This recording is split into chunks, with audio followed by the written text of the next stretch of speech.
Hi everybody, I am the Little Mermaid. I didn't become the Little Mermaid, I was born the Little Mermaid, okay? My real name is Lance Smith, and my mermaid name is Ariel.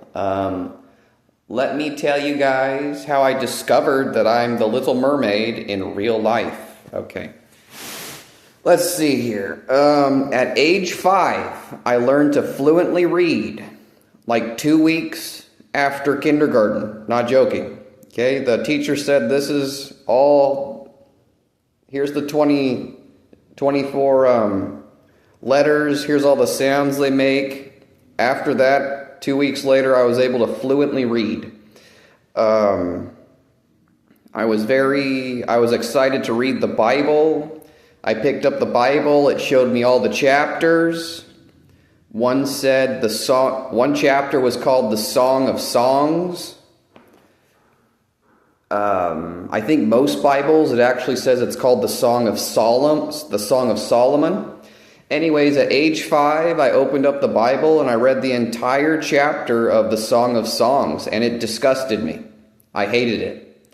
And because it disgusted me so bad, okay, I had to read more of the Bible to get the images out of my head. As a 5-year-old, I really did read this.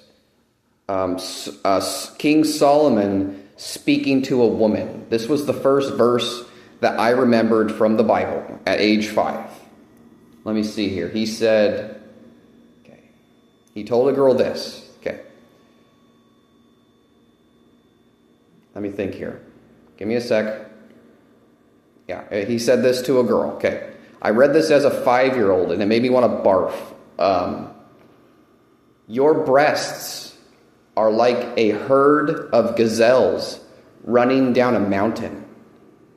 Now let me gaze upon your bosoms, and let me climb into your navel. Okay. So that was the first verse that I remembered from the Bible at age 5 after I could fluently read. And it made me want to throw up. And I had to read other verses to get this chapter out of my head. So at age 5, I was deeply reading the Bible. Not only that, my dad had a huge rock and roll CD collection. There was this Bon Jovi song that I really liked, so I pulled the CD out, I pulled the paper out, and I was able to read the lyrics to the one Bon Jovi song that I like. When it comes to Bon Jovi, I don't like most of his stuff. Some of his songs are okay. They're kind of cheesy, but they're catchy, But he has one song that I love called Someday I'll Be a Saturday Night. And I read the whole thing, and I would sing with it on the radio, and I would practice singing it outside on my front lawn as a 5-year-old. As a 5-year-old. Anyways, so starting at the age 5, I started reading the Bible a ton. And, my mind naturally said, I don't like what anyone has to say except for God. I only trust what God says. So when I would read the Bible, I honestly hated Matthew, Mark, Luke, and John. The story of Jesus Christ completely sucked to me, and it made me sick. I would read the entire Bible, random chapters, and I would only be fascinated with what God would say. I didn't pay attention to anybody else.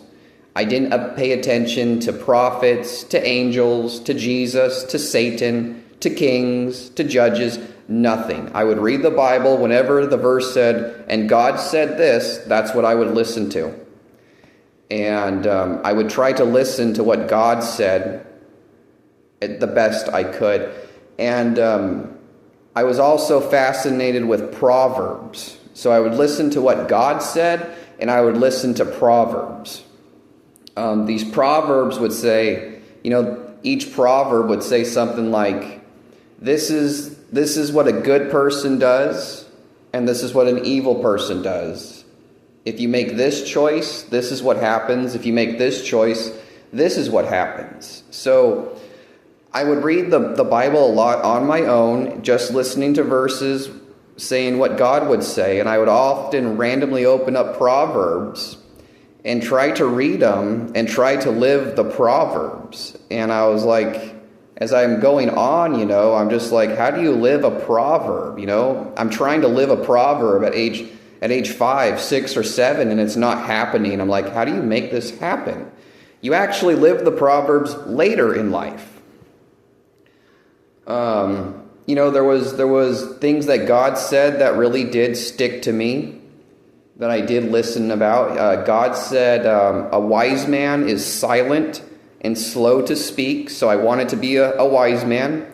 So whenever I found myself with new friends or new family or new people in general, I would remember God said, be silent and be slow to speak. So I would shut my mouth and try to listen to everybody the best I could. And then when it was my turn to speak, I would try to say something wise. Yeah, I would try to just say something. I would attempt to say something wise, and only like 3, 4, or 5 words would come out of my mouth because I'm trying real hard. God said, be silent and slow to speak. So I'm just like, okay, listen, and then try to say something. Okay. So, I spent my life doing that. And people say there's 10 commandments. I think there's only 4. And if you actually just listen to the 4 commandments of God, you can erase the entire Bible. If you just listen to the first 4 commandments of God, and it's weird. If you look up the 10 commandments of God in Bible, I don't think there's 10. Okay. There might just be 7 or 10. It's confusing to me, and I study the Bible more than most people. But I know if you study the first 4, if you just listen to the first 4 commandments of God, you're going to do well in life. It's fascinating because in the first chapter of the Bible, it says God's name is jealous because we have a jealous God. People get the words jealous and envy mixed up.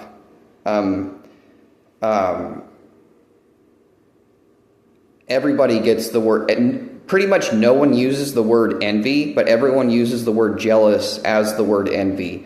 The word jealous simply means, it doesn't mean I wish I could be you. It means you're in fear of losing someone, which is neat. That makes sense that God's name is jealous and we are all his children. God is jealous of us because he's in fear of losing us to a bad life. So he gave us 4 commandments. They weren't requests. He's commanding us to do these 4 things because he wants us to live the best life for ourselves. So the first commandment of God is do not commit adultery. And a lot of Christian pastors say adultery means don't have sex with your neighbor's wife. No, that's not what adultery is. It's just another word for lust. So when God says do not commit adultery, what he's saying is do not have sex and do not look at pornography. That's what do not commit adultery means. So if you do that, it's going to lead to the best sex in life, actually. So there's a girl that has sex with 20 dudes, and there's a girl that chose to have no sex, and she's never looked at pornography. Okay, who do you want to have sex with? The girl who had sex with 20 dudes, or the girl who has never had sex or seen sex? Okay, everybody's going to choose the good girl, and it's the same effect with the guys too. So saying no to sex and adultery leads to a loyal husband or wife and the best sex that life can offer. You just have to be patient and trust that you'll find someone who's making the same choices as you in life. The second commandment of God, this is funny, it's do not steal. And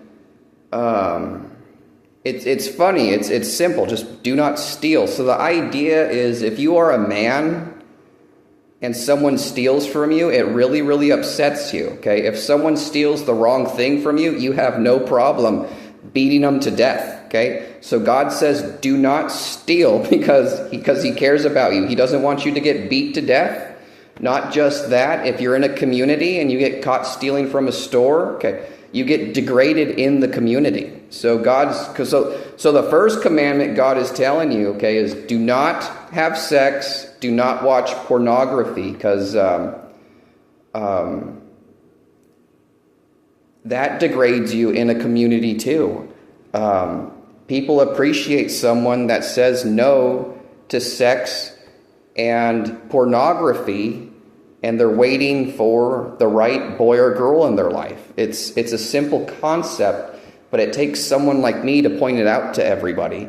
But yeah, so that's the first one. God says, do not have sex or watch pornography, because doing that actually leads to breaking the second commandment. So if you don't break the first one, it's easy to follow the rest. But the second one is do not steal, and they're in the correct order. So, listen to them in this order, okay? Because the first one's the worst one to break. The second one's the third one, or the second one's the second worst one to break. Well, anyways, the third one is do not bear a false witness, okay? That simply means don't talk shit about somebody else. If you do that, it might catch up to you later, and you might get beat up or something like that, okay? Do you see how simple these commandments are? He gave us these commandments because He wants you to have a safe life, a peaceful life, a fun life, and He doesn't want you to be in danger of getting beat up by someone else.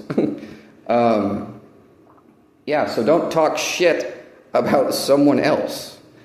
That's what I mean, don't bear a false witness, Don't make up lies about somebody else. Okay. The fourth commandment is do not make a statue of yourself. How do I express that? The way that I see that,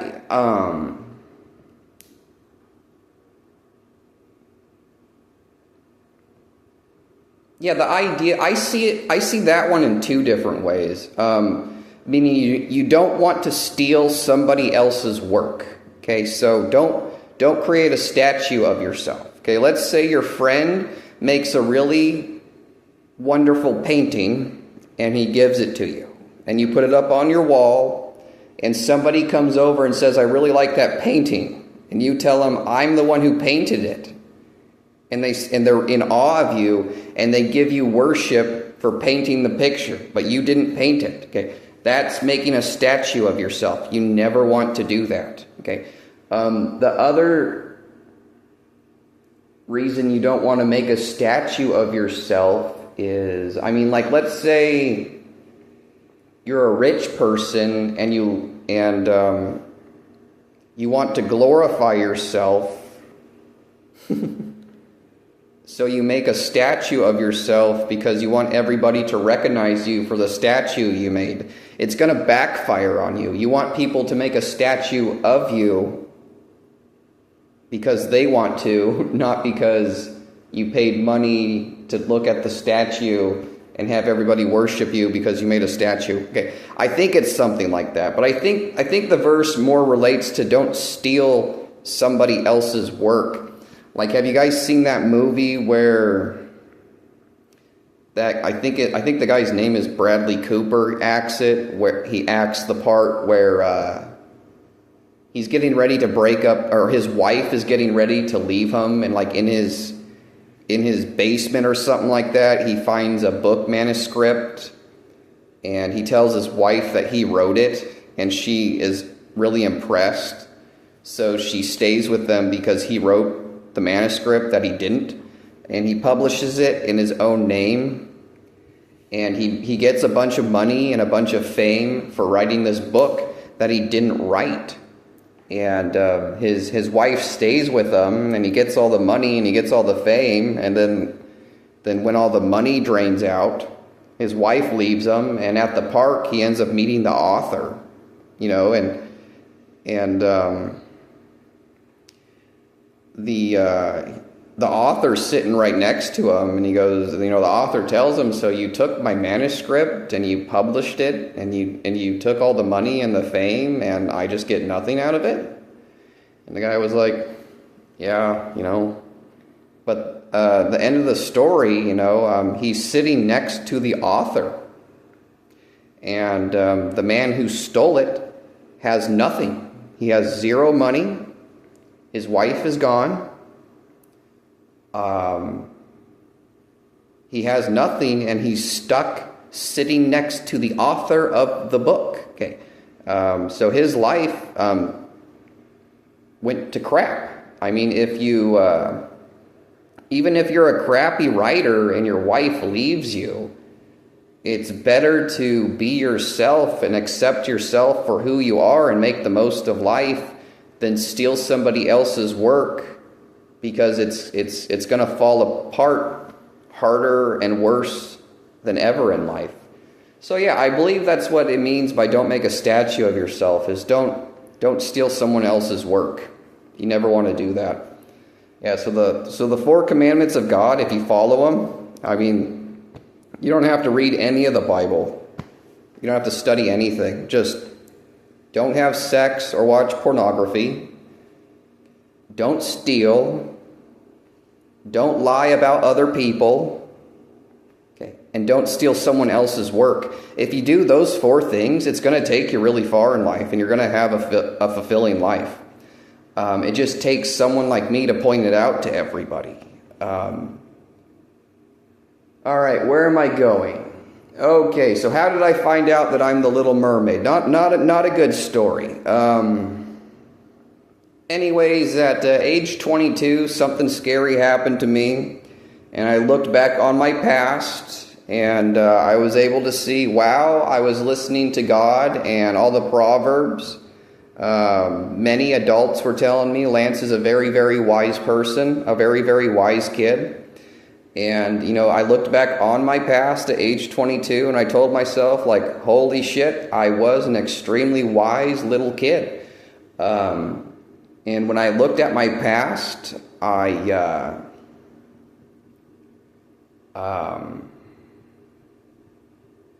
let me see here. So the idea was, what I spent my life doing, at like age 3, I was terrified of some of the things that I saw in life, just terrified.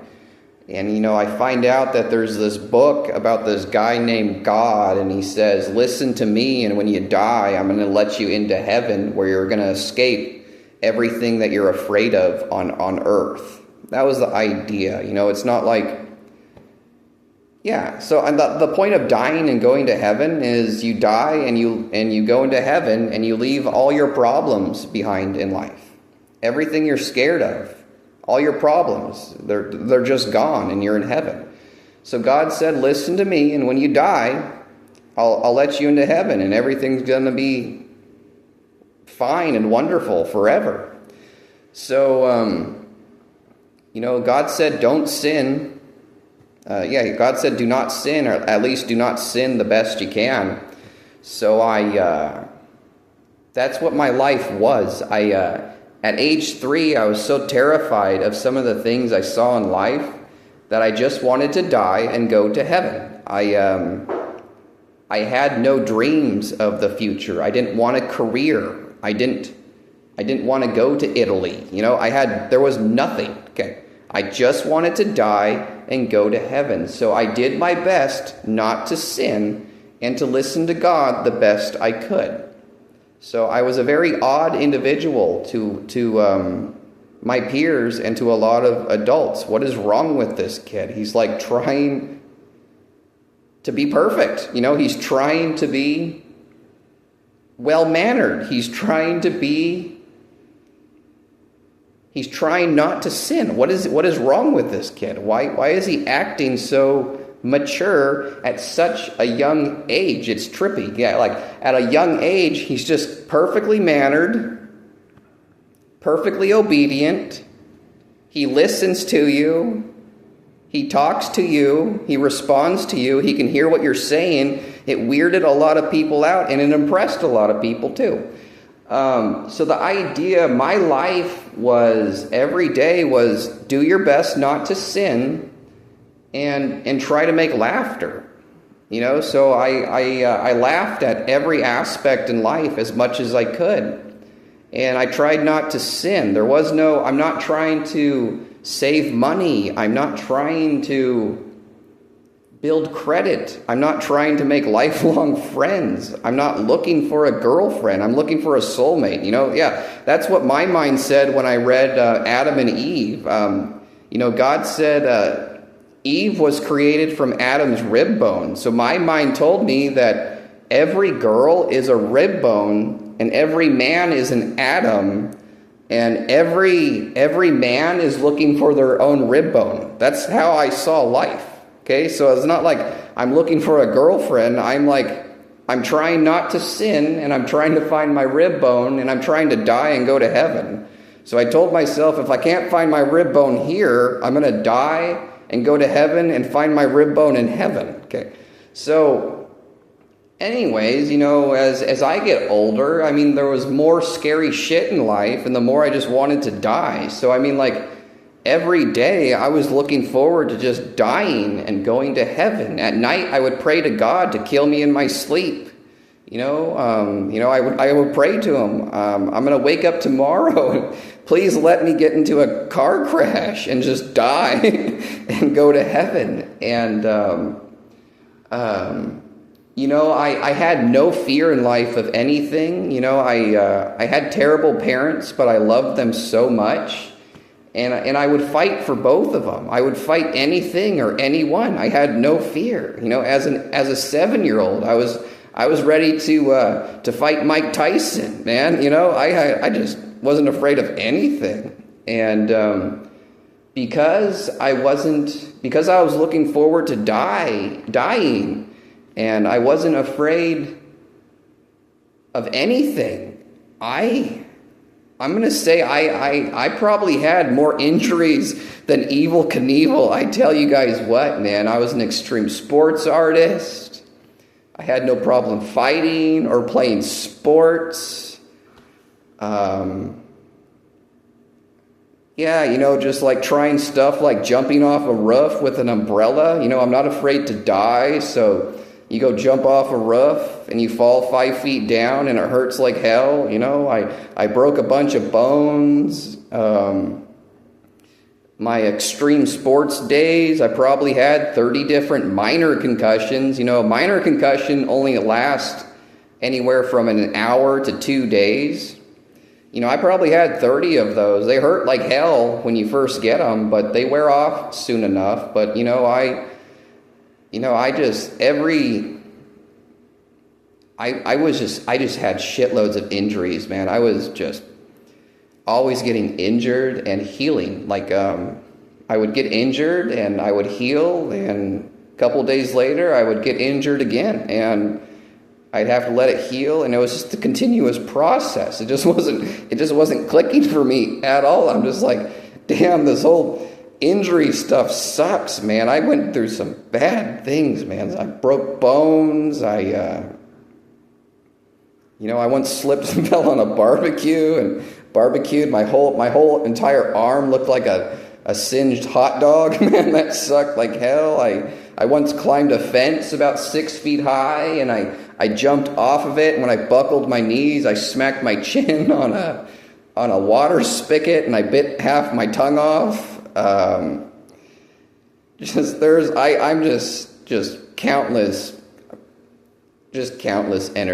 Countless injuries, man. I tell you what, I just did some stupid stuff, and I came close to death so many times, man. And just at age 22, it dawned on me, you don't die and you go to heaven. You die and you're put in a coffin and you're buried 10 feet underground. And I'm just like, I'm wise and I am so retarded.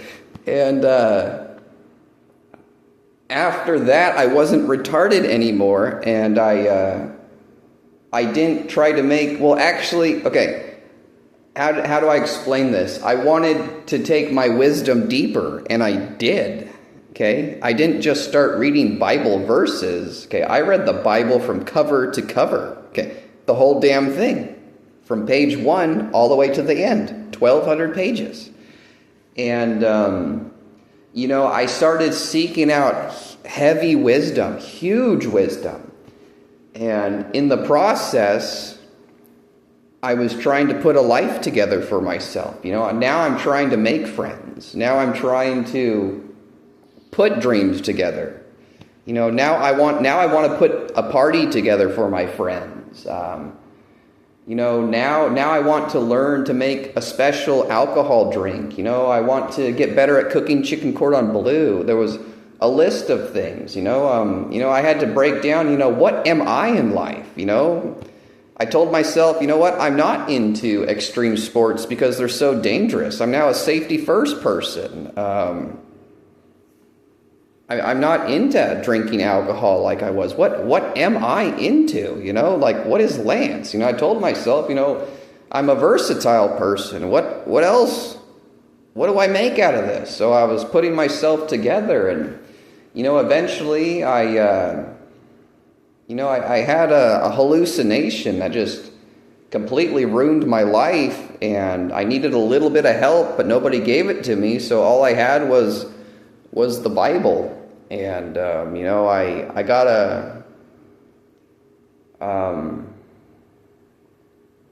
I guess I hold things back because I don't want people to, what am I trying? My story is really tragic and disgusting, so I don't like telling the truth about it. But literally, I had a hallucination that nobody would help me with, and 2 weeks later, I'm skateboarding home, and 2 cops dry humped me on the back of a car, and I called them out on it. I said, wow, you two are screwed. I'm getting $1 million lawsuit, and you two are going to do some jail time. And they didn't make, I watched them fill out a false police report. And they didn't tell me, these are your rights, and this is why you're being arrested. They stuck me in a jail, or in the cop car, and they took me into jail. And, I'm really good with the Bible, so, I'm someone who loves 911 and the police, but I was well aware that there's criminals in this life, and, and I'm dealing with two cops that just dry hump me and put me in a jail cell, so I'm getting afraid that these 2 cops are going to come in and try to rape me. I'm afraid they want to put their dicks in my mouth and my butt.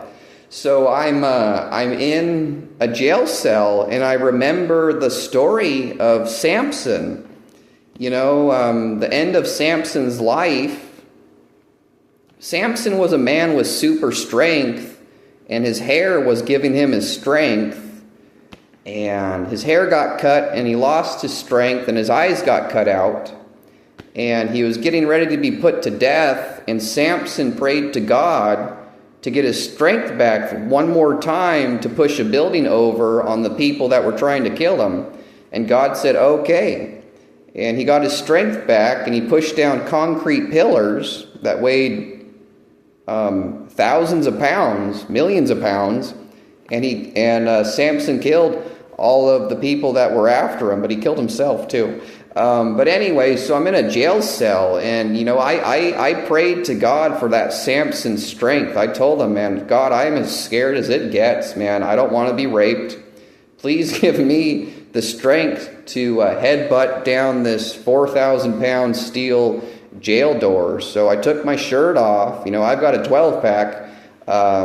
I get to the back of the door, and I ran as hard as I could, and I bucked that door like a mule, and it hurt like hell. There is no Samson strength out there, man. So I think I cracked my skull and gave myself a brain aneurysm.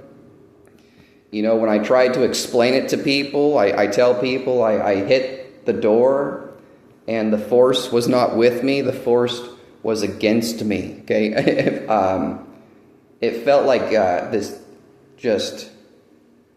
Oh man, it it was like it was like a semi-truck hit me, and it felt like chains rattled from the top of my body all the way down to my feet. It felt like chains rattling.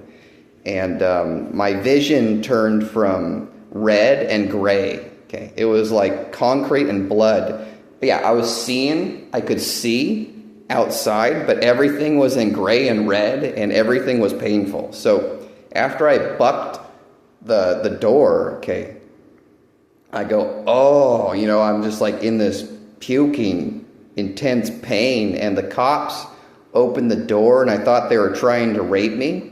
So I body checked the first one, and another one came out at me, and I body checked him, and I body checked two more. Okay, I weigh 150 pounds, and I just body checked 4 200-pound guards, like just slammed them against the door, and I'm trying to escape jail, and I run to I made it to the main lobby, and 8 guards got around me, and they pointed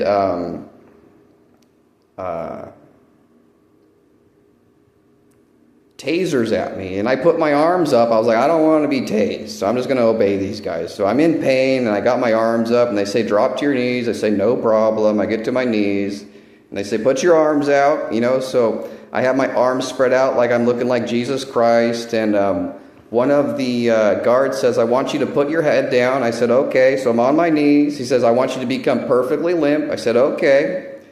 And all of a sudden, I feel a foot, on the back of my neck. And this guard kicked my face into the concrete as hard as he could. You hear this loud crack. My nose broke open, and blood started pouring out. And there was a camera that witnessed the whole fucking thing. This guard tried to kill me, and he almost did. He gave me attempt of murder, in front of the thing. So he cracks my head in. I just got a blown aneurysm, and now I'm suffering from a broken nose. And they throw me back into a jail cell. And why am I in jail? Because I was legally skateboarding home. And 2 criminal asshole cops dry humped me for no reason. So I'm in jail. My parents bail me out the next day, and I was really sick and angry and in pain, so I gave my parents the middle finger like this, and I just wanted to walk home. I just needed everyone to stay away from me for a minute. So I'm walking home, and a police car pulls up to me, and I got bailed out, I was out on bail. A police car pulls up to me and says, I'm a cop, you have to get into the cop car. I told him, no, I don't. I just got out of jail. He said, you have to get in. I said, no, I don't. He said, get in. So he pushes me into the cop car. And I said, where are we going? He goes, I'm taking you to the hospital to get you checked out. I said, okay, that works for me. So he takes me to the hospital, and they put me in a room, and my nose is fucking hanging off, and bleeding. And they go, Lance, we're going to give you a CAT scan. I said, perfect, And they give me a CAT scan, and a medical doctor did not come talk to me, just a psychiatric doctor. And he comes out, and I thought it was a medical doctor. He goes, I need you to take this pill. I said, perfect, a pain pill, that's what I need. And I took it, and I said, that didn't do anything, a half an hour later. And the guy says, he tells me, I'm going to send you to a rehab. And I said, perfect, A rehab is what I need. I need a better pain pill, and I need to talk to a detective to arrest the cops that dry hump me. And they said, yeah, we're going to send you to a rehab in the morning. So they put me in an ambulance, and they drove me 3 hours to a mental hospital. So I get into the mental hospital, and I think it's a rehab, and I say, so where am I? And they go, you're in a mental hospital. I was like, what? A mental hospital? They're like, yeah, please come talk to us. So I go sit in a room with a psychiatrist and a psychologist and like 10 other employees, and they say, how did you get here? And I told them how I got dry humped by the cops, how I tried to headbutt the door down, and how my head got stomped in, which is why my nose is hanging half off. And when I was done talking, the psychiatrist told me, Hey, Lance, none of that ever happened, okay? He said, you didn't hit your head, okay? Your nose isn't broken, okay? You're actually manic and bipolar and mentally ill, and you have to take these pills or I'm not going to let you out of the hospital, okay? So, after the cop dry humped me, I told myself, that's $1 million lawsuit, and it quickly escalated to a brain aneurysm, and now I'm in a mental hospital. So my mind had told me, I'm sitting on $1 million lawsuit. It didn't tell me until later in life how big my lawsuit actually was. Let me see here. So I had this aneurysm, and I got let out of the mental hospital two weeks later. And because of that psychiatric doctor, he says, I'm a doctor. I don't even know what a psychiatrist is. He tells me he's a doctor, and he says, your nose isn't broken, and you're mentally ill. When I got out of the hospital, I was afraid of all doctors. I thought they were all that scary Saw guy from those scary Saw movies, and they're just trying to kill you, okay?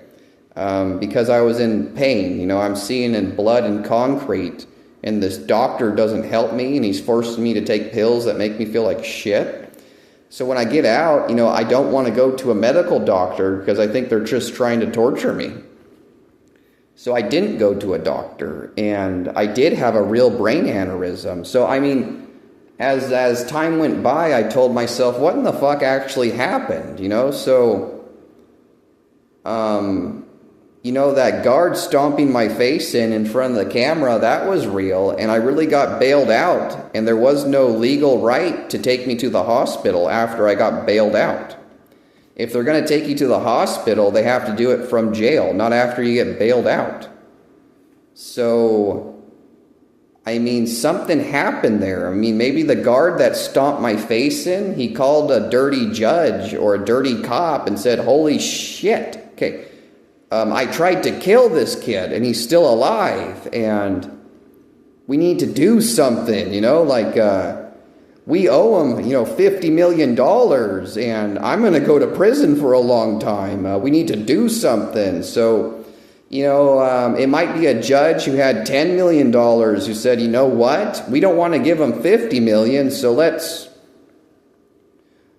pay the medical doctor $1 million. Let's pay the psychiatrist $1 million to make a false report on Lance, because Lance is a waiter that makes $32,000 a year, and now we owe him $50 million.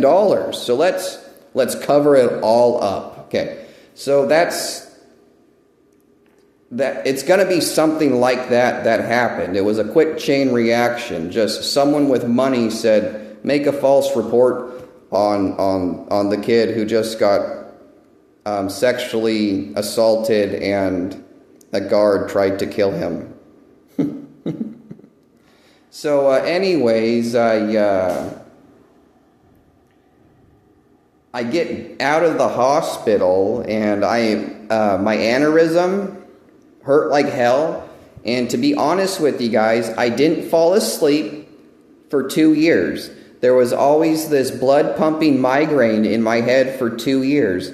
At the end of 2 years, I felt this huge burst of light in the middle of my head, and the pain was gone. So I literally had, an aneurysm.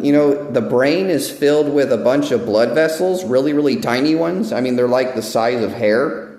I just blew a small one, see? Or a big one, either way. Okay, there was a blown blood vessel in my head. I could feel it, okay?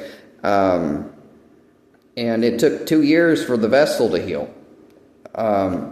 Again, I should have been in a hospital bed for 2 years. If not a hospital bed, I should have been on pain medications and antibiotics for 2 years. Maybe I would have healed 6 months instead of 2 years later. But so I didn't sleep for 2 years, and I studied a shitload, you know.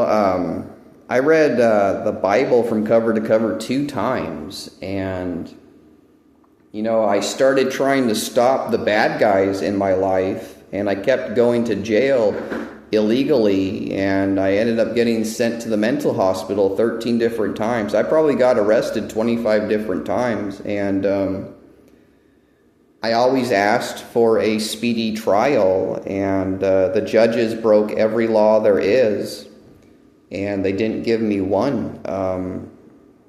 I'm going to make a separate video explaining to you guys how well I know all the court rules. I know court rules better than Washington, D.C. Supreme Court judges. Wait until I explain it to you guys. I can quote the Bill of Rights and the Constitution and judicial misconduct and competency and contempt of court better than a Washington, D.C. judge, because you know, judges study for 4 years of law. Some of them study a couple extra. You know, maybe they have studied 8 years. Okay, I studied court of law for 14 years. You know, pretty much 24/7 because I'm illegally locked in jail. So yeah, I know court of law. Okay, better than Washington, D.C. Supreme Court judges. And Judge Ekstrom is telling the city and the world Lance is not competent to go to trial. So Judge Ekstrom is getting life in prison and perhaps legal injection. Okay. Anyways, so I mean, I knew right off the bat my lawsuit was $1 million, but it dawned on me later it was more like 50 million. And by the time it was 50 million, you know, they had illegally locked me in jail for 12 months, and I was like, damn, my lawsuit just went from like 50 million to like 200 million. And not just that, psychiatrists are illegally injecting me with needles. So every time I get poked with a needle, I'm like, you guys owe me like another $20 million. So I mean, 14 years later, I'm like, you know, eventually my lawsuit reached $1 billion, you know, and like, they still keep fucking me over and injecting me with shit and writing false reports and doing criminal things in Judd. I'm just like, you know what? My goddamn lawsuit is fucking $3 trillion, okay? I'm a trillionaire, okay, with no money, okay? See, I have $20, but I'm actually a trillionaire. That's what my mind was fucking doing. And I'm just fucking outraged with so many goddamn people right now. But anyways, let me tell you how I found out that I'm the Little Mermaid. So I'm illegally locked in jail, and I didn't just read the original Bible. This is going to trip everybody out. You guys ready? Okay. Let me see here. So I got to know a chaplain in jail really, really well. This really nice woman chaplain. She would send me all the books that she could. You know, I would ask her, could you send me any J.K. Rowling? And she would. Could you send me some R.L. Stein? Could you send me some Mark Twain? Could you send me some Stephen King? And I eventually started asking her for Bibles. You know, I said, could you send me the Book of Mormon? Could you send me the Pearl of Great Price? Could you send me the Catholic Bible because I want to read the Apocrypha? Could you send me the Koran? And she did. She sent me all these different Bibles, and I read all of them from cover to cover. So I read the original Bible from cover to cover 2 times. Then I read the Book of Mormon. Then I read the Pearl of Great Price. Then I read, the Doctrine of Covenants. Then I read the Koran. And the last Bible that I got my hands on was called the Apocrypha. Okay, the Apocrypha is fucking crazy. What the Apocrypha is, it's in the Catholic Bible. So the Catholic Bible is the original Bible, but right in the middle of it, there's like 12 extra chapters, and these 12 extra chapters are called the Apocrypha. And there are some really, really crazy life lessons in these Apocryphas. And, when I'm reading the Apocrypha, it actually talks about a group of judges that brainwashed an entire city, and when the city found out, they wanted them all dead. So I witnessed some judges do this to my own city. They brainwashed 400,000 people, telling everybody Lance is a mental, disgusting, perverted, drug addict, criminal, when I'm just an innocent, smart man. Okay, as simple as that. So they brainwashed the entire city, okay, telling them that Lance is a terrible, disgusting person. Okay. And I believe the whole group of them are probably going to get the death sentence, if not life in prison. Anyways, there's some crazy shit in the Apocrypha. Now, this is where it's going to trip everybody out. Okay, you ready? So I read the Bible twice, and then I read all those other Bibles. And in the last chapter of the Apocrypha, I'm reading all this stuff to see if I can find out something magical, and the very end of it, something crazy magical really did happen. Okay, it made me wonder. Okay, it really happened. This is nuts. Okay, I read the last chapter of the Apocrypha, and as I'm reading it, the name Ezra, okay, keeps popping up in random spots that don't really fit. And I feel like the name Ezra, okay, is shouting at me, okay? I'm reading it. I read Ezra the first time. It doesn't say anything. And the name Ezra comes up again, and it kind of shouted at me. I was like, that didn't fit. And I heard it say Ezra. So I keep reading, and Ezra popped up again. I was like, that was weird. I can hear it say Ezra. Okay, so I'm reading the last chapter. There's Ezra again. Okay, I'm like, what is the Bible? What is this Apocrypha trying to tell me? So I'm reading it, and it says Ezra. Okay, and when I shut the Bible, I'm in meditation. I'm like, Ezra. I was like, why would it say Ezra? And I think to myself, well, the Bible has a chapter called Ezra. So I was like, you know what? The Apocrypha is shouting out the word Ezra. I'll read Ezra to see if something happens. And it did. Okay, I went through all this, and I finally made something magical happen out of the Bible. I read the chapter of Ezra, and there's a verse in Ezra, okay, that says Ariel is a boy's name. And it was interesting. It's easy for me to memorize because everybody memorizes John 3:16 as that famous verse that says, "For God so loved the world that he gave his only begotten Son, that whosoever believeth in him should not perish but have everlasting life."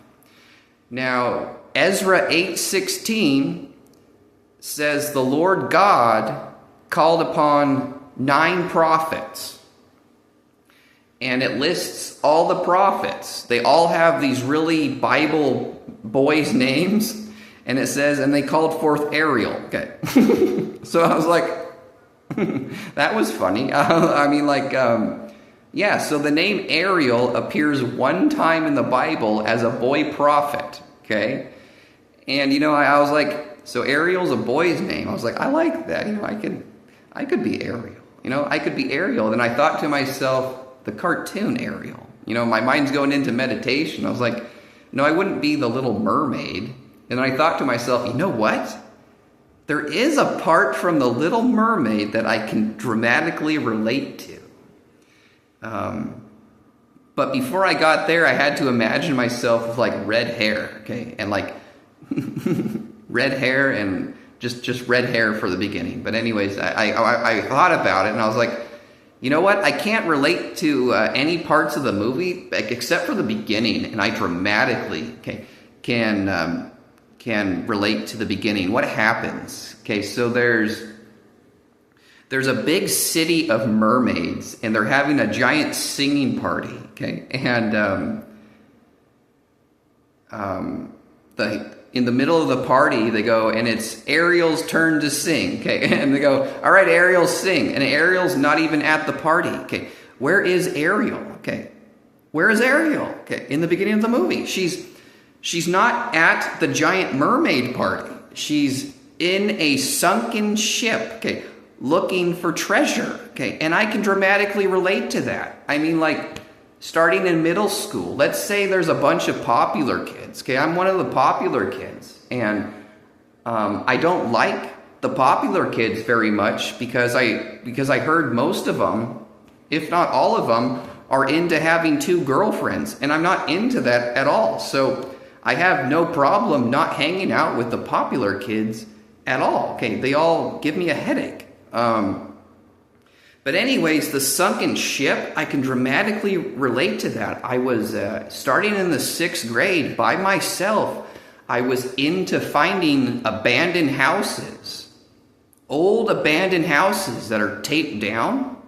You know, some of them say no trespassing, but I would walk to them. I would say, you know, the worst that's going to happen is a cop's going to say, you know, you can't be in the house, so get out. So I would go to these abandoned houses, and I would try to open the front door, and if that wouldn't work, I'd try to open the back door. If that wouldn't work, I would try to slide open a window. What was driving me to want to go into these abandoned houses was I wanted to find a damn bar of gold extremely bad. I was thinking to myself, you know, in the middle of the fucking house, there might be a damn bar of gold, and if I can find a bar of gold, I can use this bar of gold, okay, to buy myself a castle in the clouds or something. I just need to find the bar of gold first, okay? So I would go into these houses, and I never did find bars of gold. I really didn't find jack shit, you know? You find a little bit of change, you know? You find a quarter or a penny, and I didn't keep, you know, forks and plates and shit from the houses. I only kept keys. I enjoyed finding old keys, rusty keys, new keys, and if you came into my room, I didn't have shit in my room except for like 10 keys on my shelf, and people would say, Lance, what's with the keys? And I was kind of like, well, I collect them because I want to find the lock that the keys go to, because if I can find the lock and I can open it, then maybe there'll be a damn brick of gold. And then, you know, I have the brick of gold, and now I can buy something, you know, like a big ass castle floating in the clouds, okay? So, yeah, I loved breaking into abandoned houses looking for a brick of gold, but you don't find shit except for keys and a little bit of change. And I also spent a lot of time walking the railroad tracks. You know, I always thought it would be cool to find a damn brick of gold just laying on the railroad tracks. So I'd walk them for miles, and all you ever really find are old railroad spikes. And I kind of thought that was cool. I was like, how did these railroad spikes get out? Well, like, there's railroad spike nails all over the railroad track. Okay, so it's like someone took them out and threw them on the side and then pounded new ones in. It made no sense to me, but they're all over the place. Later in my life, I would actually walk the railroad tracks and pick those nails up and put them in bags, and I have 60 pounds of metal stashed somewhere. I was going to take it to a junkyard for money. But anyways, so yeah, I was able to dramatically relate to the Little Mermaid not going to a singing party and looking for treasure in a sunken ship, okay? with a fish named Flounder. I mean, sometimes it was by myself, sometimes random kids would come with me, okay? You know, losers and nerds, that they loved hanging out with Lance. I watched after them, and I had fun getting to know them, and they had fun getting to know me. So anyways, as life goes on, I'm thinking to myself, how else can I, my mind really started saying, you know what, I would really love to have long hair dyed red and just wear a purple shirt and some green pants and, you know, tell everybody I'm Ariel, the Little Mermaid. I mean, that would be fun for me to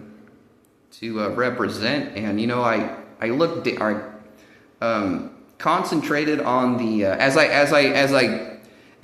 got older, I could relate to the movie even more. Kind of in a negative way, though. I mean, the story isn't as pleasant through Ariel's eyes. If you guys actually look at the story through Ariel's eyes, it's actually kind of irritating. So the whole movie, get a load of this, that cartoon. And, oh, by the way, I actually hate faggots and gay people more than anyone. It's because no one is actually faggot or gay. And I have a way to prove this. I understand that people enjoy watching scary and gay shit sometimes, but when it comes to real life, okay, there is no faggot or gay, which is why I hate faggots and gay people so much, and which is why there's a Bible verse that God says, I fucking hate gay people, okay? It's because they're not gay. It's a way to fight. It's a psych out. It's just a fucking psych out, okay, and a fighting technique. If someone tells you they're gay, it's kind of like they might be a serious fucking criminal, okay. So if I've learned how to, if someone tells me they're gay, I go, I mean, are you gay happy? I'm totally fine with that. If you tell me you're gay sexual, okay, I know how to shut you down with one sentence, okay. In jail, a very gay man told me he was gay, and then he spoke with me for 5 minutes, and he said, I'm 100% straight, and I used to be very gay. And after that 5-minute talk, I can now turn it into one sentence, and any gay man or woman will tell me, yes, I am straight, okay, and I used to be gay. So, where was I going with this? Okay, so the movie, The Little Mermaid. Does everybody understand what the Little Mermaid is? Okay, the Little Mermaid, she's a mermaid. Okay, she's a mermaid. Okay, so get a load of this. Do you see how everybody doesn't listen to her, but they all talk to her and tell them to listen to them? Okay, so Ariel does speak. Okay, and nobody listens to her, and she listens to everybody else very carefully. Okay. So the idea is like Sebastian is a lobster, okay? Ariel is a mermaid. So the mermaid's sitting there listening to the lobster, okay, very carefully, okay? Okay, Sebastian, I heard what you said. And then Ariel says something, and the lobster says, Ariel, okay, you don't understand what I'm saying, you need to listen to me, okay? And Ariel's like, you know what, Sebastian, I'm trying the best I can, but you don't understand that I'm a mermaid, okay, and you're a lobster, okay? Flounder is constantly telling Ariel what she needs to do different with her life, and Flounder is a flounder, okay, and Ariel is a mermaid, okay? And then if you listen to Ariel try to talk to King Triton, okay, King Triton, he tells Ariel what to do, and when Ariel speaks, he does nothing but rolls his eyes, okay? So yeah, I do put up with that in reality, okay? So the idea is and that's another funny thing. Ursula, okay? Ursula's out to get Ariel, okay? I can relate to this too, okay? What does Ursula want from Ariel, okay? It's her voice, okay? No one wants to hear that damn Little Mermaid speak or sing ever, okay? That Little Mermaid has a very pretty voice, and when she speaks, she's really, really good, okay, at getting her point across if you let her finish, okay? So nobody wants to hear that damn Little Mermaid talk or sing ever, okay? Her voice is too pretty, okay, and she's too damn smart. Just don't talk or sing ever, Little Mermaid. Just be quiet.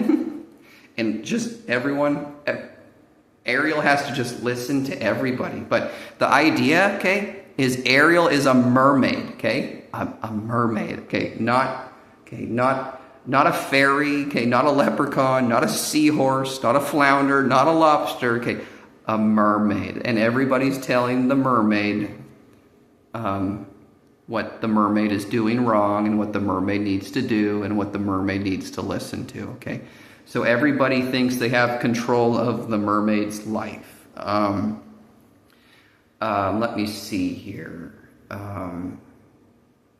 So yeah, so I'm the Little Mermaid. Everybody just spent 14 years, okay, virtually taking my voice away and not listening to me speak. Yeah, I was pretty much silent for the last 14 years, but you guys can all hear me now already. I'm the Little Mermaid. So what do I have to say for starters? So King Triton will tell you that he is a merman, okay? Now I'm here to make Daddy feel very, very stupid. Okay, look.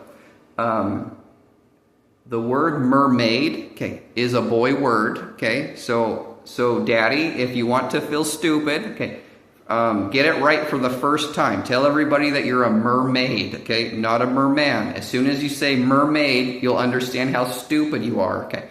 A boy mermaid is called a siren, or excuse me, a mermaid is a boy word. A girl mermaid is called a siren, okay? Some people will say a siren is an evil girl that sings to you, and then she lets you sleep with her, and then she takes all of your money and sends you away, okay? That's not a siren, that is called a stripper. You guys are getting that different, okay? Sirens and mermaids, I'm not giving the meaning away because if you're a mermaid, I'm going to make you come talk to me because, I mean, like, it's funny because fairies are magical, okay? Mermaids have a different word, okay? They aren't romantic or singers, okay? There's a word that fits them, okay? And if you want to be mermaid, then you're going to want my help. So I'm not going to help any of you because you guys shit on me for 14 years, okay? Let me see here. Where am I going with this? So yeah, the idea is, and I'll get this out of the way real quick. Prince Eric, okay? I'll give this away, and I bet everyone will appreciate this. And I'm not making fun of the name Eric, it's just the way there is, okay? The most beautiful boy's name there is actually Ariel, okay? The ugliest boy's name there is Eric, okay?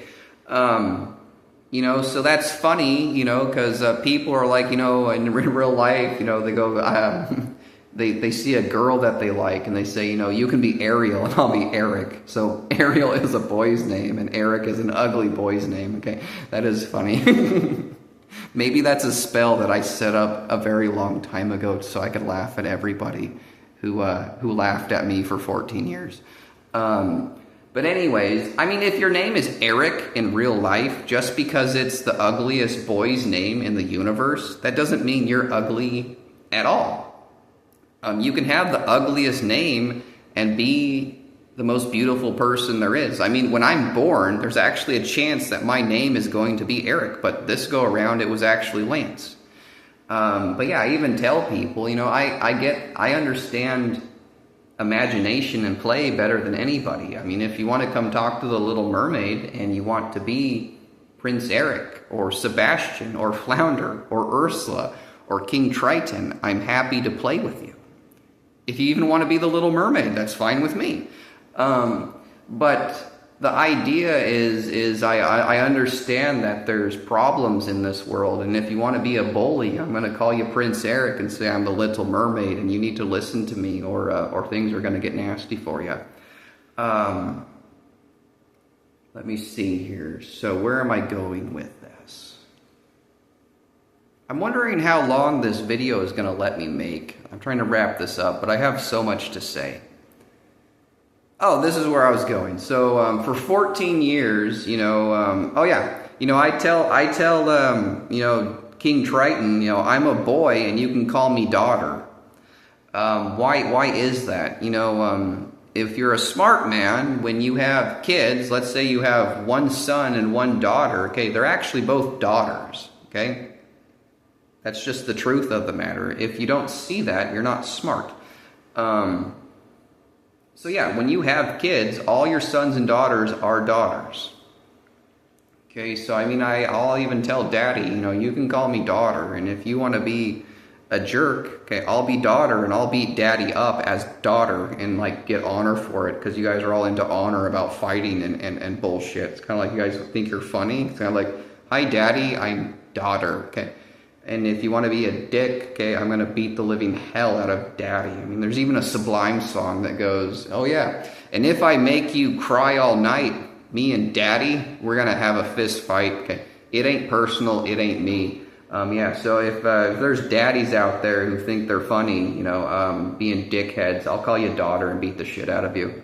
And everyone can laugh at you as you get taken to jail with black eyes and teeth missing. Let me see here. But yeah, so I got all that out of my system. So the idea was, okay, look, okay, now that you guys understand that all children are daughters,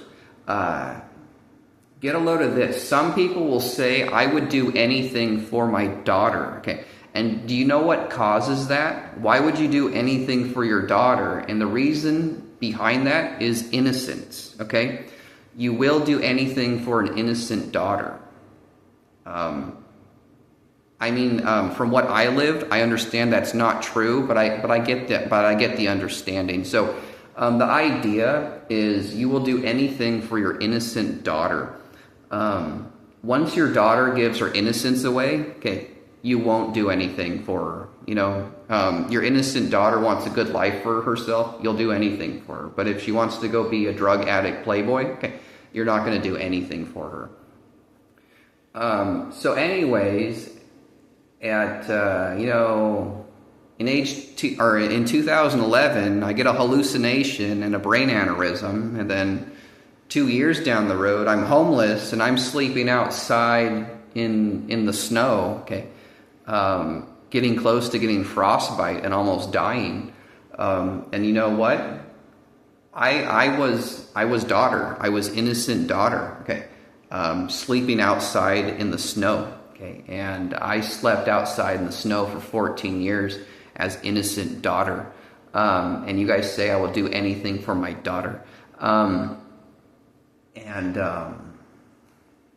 So, I mean, 14 years later, I'm telling myself, you know, what are you guys trying to teach me? Are you guys trying to teach me that if innocent daughter, okay, has a hallucination and gets a concussion, then innocent daughter has to go sleep outside in the snow and understand, okay, that no family or friend helps an innocent daughter, okay, when they're injured. And why innocent daughter is sleeping outside in the snow, okay, we're going to sleep in nice beds and eat good meals while innocent daughter is sleeping in the snow and starving to death, okay. So you guys were trying, if you guys were trying to teach me something different, you didn't. What you guys taught me is there is no help for an innocent daughter from family or friends, okay. That's the lesson that I learned. See, you guys were trying to teach me something, but you taught me, okay, nobody helps an innocent daughter, okay, that's injured and sleeping outside in the snow. That's the lesson that I learned, okay. You guys were trying to teach me something. That's what you taught me. Let me see here. So, anyways, again, I pointed out, I said, do you guys know what the Little Mermaid is? And I told you the Little Mermaid is a mermaid, okay? Okay, not a fairy, okay? Not a seahorse, not a prince, okay? Not a king, not an angel, not a vampire, a mermaid, okay? A mermaid, okay? So anyways, in the book, or in the movie, okay, everybody feels like they have the Little Mermaid's life under control, and everybody's directing the Little Mermaid's life where they're going. And to be honest with you, for 14 years, I was trying to pick everybody up and trying to be part of everybody's life. And, you know, I'm asking everybody for help, and I'm asking everybody to do this for me and to do that for me, and everybody's got plans for me. And you know what? I'm listening to everybody, and nobody's listening to me. And at the end of it, it's kind of like, you guys don't get it, okay? I'm a mermaid, okay? I have my own finances. I have my own insurance. I have my own plans. I have my own dreams.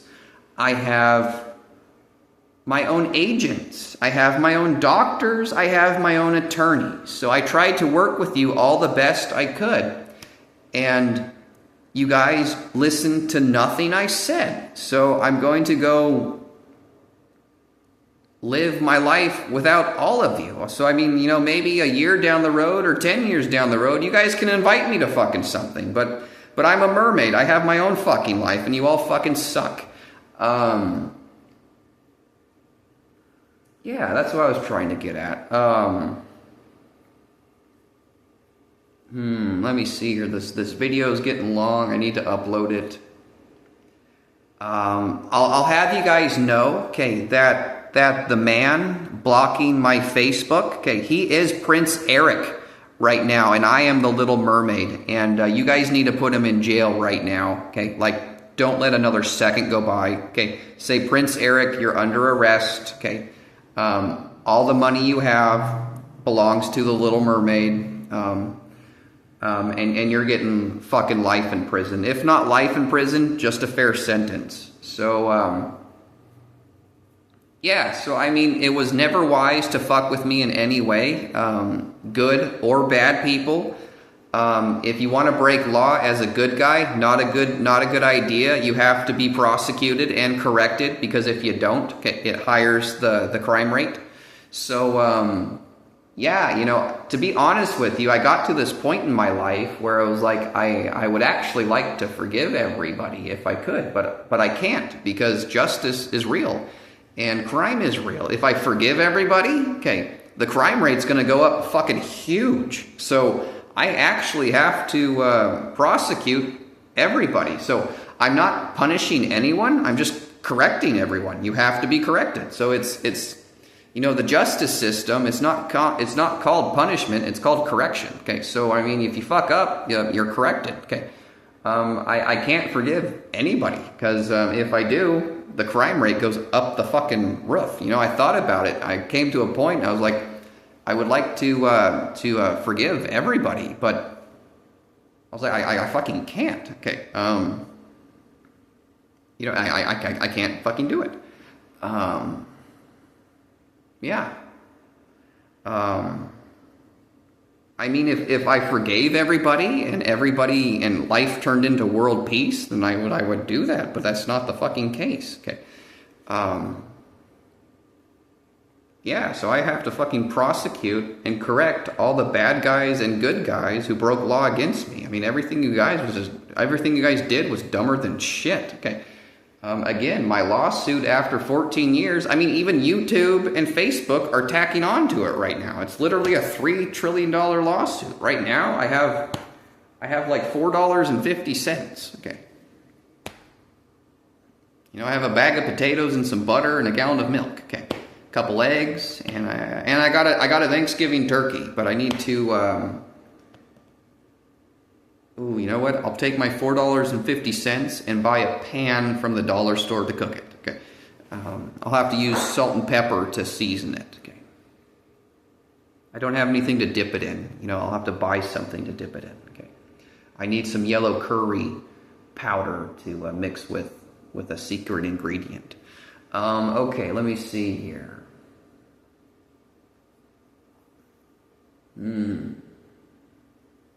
So yeah, that's how I discovered I was the Little Mermaid. It was the whole reading 7 different Bibles and the Ezra thing that led to Ezra 8:16 that explains that Ariel is a prophet of God. And that was another, this is crazy to me. Before this shuts down, I'll try to explain this. Yeah, you know, in life, I always choose what's ever's wisest. So I'm just thinking to myself, it's not wise to forgive anyone at this point. Okay, it's wise for me to just be fucking cold to everybody who fucked me over. Okay, I'm innocent daughter, and you guys want me to sleep out in the snow to teach me something. Okay, you taught me that. Okay, you taught me what there? You taught me what? Yes, I mean, I learned so much shit. Okay. Okay, let me see here. What was I going to say? Oh, the fucking Bible. My mind, at a young age, it always just accepted the common sense in the situation. And I was always getting tripped out because I've learned there's lots of liars in the world now. You know, they say, I don't know, what's something simple?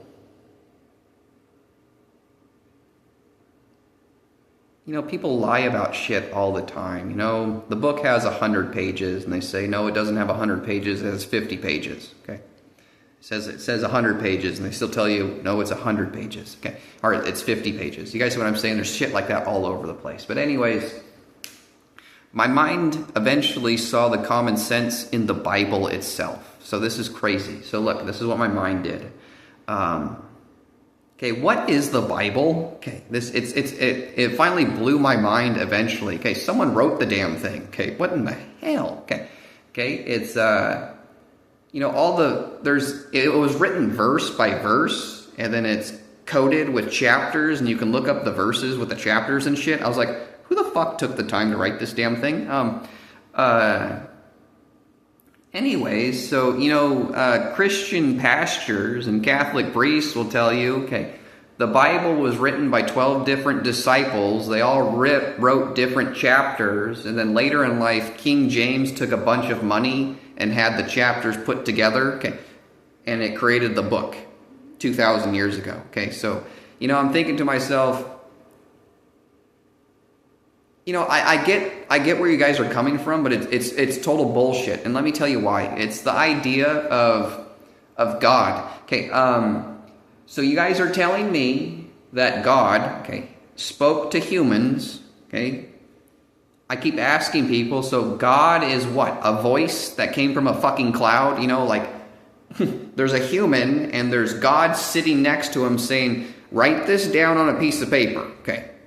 And then God went and spoke to another one and said, now you write this on a piece of paper. It's kind of like, well, here's what I found out from reading the Bible from cover to cover, okay? It's one storybook, okay? It's, I mean, just like you read Harry Potter or Huckleberry Finn, okay, or Jurassic Park, any damn book out there, okay? The Bible is the same damn thing, okay? It has a beginning and it has an end, okay? It starts with Genesis and ends with Revelations. And, I mean, there's twists through the whole thing, but it's a book, just like Harry Potter, okay? It makes sense.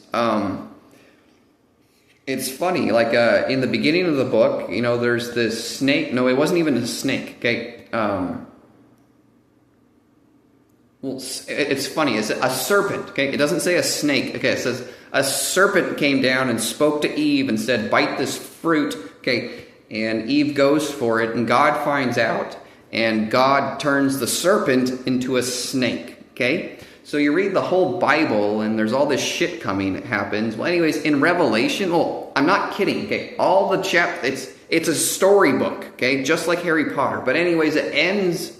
One of the twists at the end, okay, is it says the serpent's name was Satan. You actually, if you read it as just a book, okay, you find out that the serpent's name was Satan at the end of the book. Do you guys see what I'm saying? It's one of the twists. There's a bunch of twists like that, okay? It's filled with twists.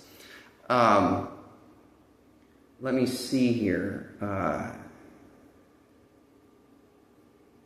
Where was? Oh yeah, this.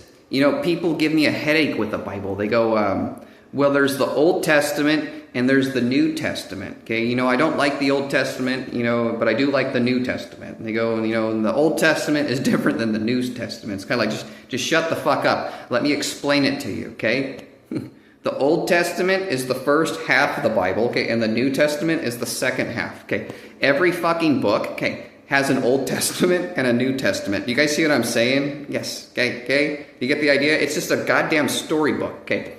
It's a fictional storybook. Okay. Filled with a buttload of truth and a buttload of lies.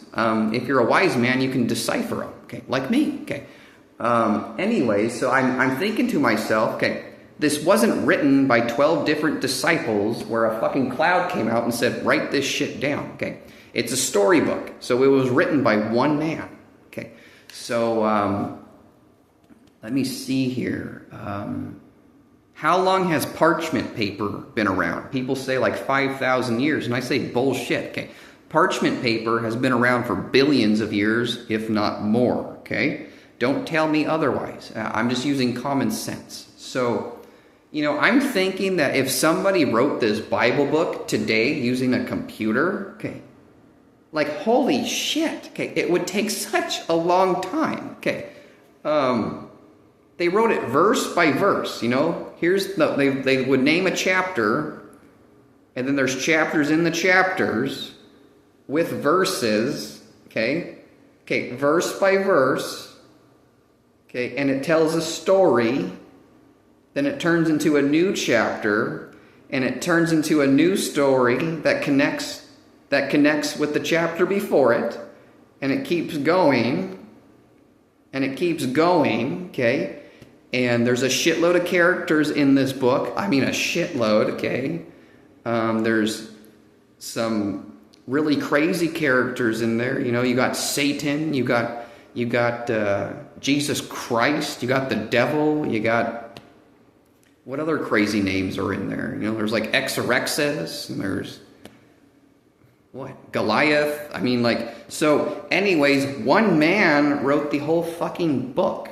How long did it fucking take him to do that? I mean, even if you had a computer, what the hell? You guys see what I'm saying? I'm just like, wow, okay, who wrote this damn thing? And like Jesus Christ. I'm thinking to myself, maybe a typewriter, okay, was available, okay, billions of years ago. If not, okay, someone took parchment paper and wrote the whole damn Bible verse by verse. I'm like, dude, that would take like 20,000 years to write the fucking Bible. What the hell wrote this damn thing? Do you guys see what I'm saying? Like shit. That makes no sense at all. Don't tell me, okay, 12 disciples wrote it because a fucking black cloud said, hey, I'm God, write this. Ready? Verse by verse, okay? Good job, keep writing, okay? So you all have your piece, and then you know what? Let's put the chapters together. It's just a book, okay? But damn, how is it even possible? Okay, do you guys see what I'm saying now? Like, how? This book is like, no way. I mean, but yeah, there's, textbooks are incredible, okay? But they're scientific facts. And then you're like the Bible. I was like, who the hell took the time to write this damn thing? Was it Beavis? But wow, wow, holy shit. Okay, it's just a book, like Harry Potter, okay? Damn, verse by verse, okay? It's a storybook. Holy shit. Ouch, my mind is just like, someone took the time, okay, to create all these characters. Okay, there's like 5,000 characters, and some of the characters are really difficult. And he keeps bringing the characters up in different parts of the Bible. Here, Jesus, Satan, and God keep popping up through the thing, and there's all these other characters that live and die and resurrect, and all this crazy shit is going on. And people are walking through furnaces alive, and there's towns getting lit on fire, and the whole thing keeps going. And it's crazy because it starts with the beginning of time, or not the beginning of time. Yeah, virtually it says it starts with nothing. There's just nothing, and it says in the beginning. How's it start? Okay, someone took the time to start the whole damn thing. It goes something like, there was nothing, or in the beginning was God, and the Word was God, and the Word was with God. And then there was nothing but blank space. And then God created the heavens and the earth. And then he creates water and all this bullshit. And there's just water and nothing. Okay. Did he create the animals first or Adam and Eve first? It's been a long time since I read the book. So anyways, there's just a planet that God created, and then he creates a man, and then he creates a woman, and then there's just two, and then it turns into a couple other people, and then it branches off into other people, and eventually there's a civilization.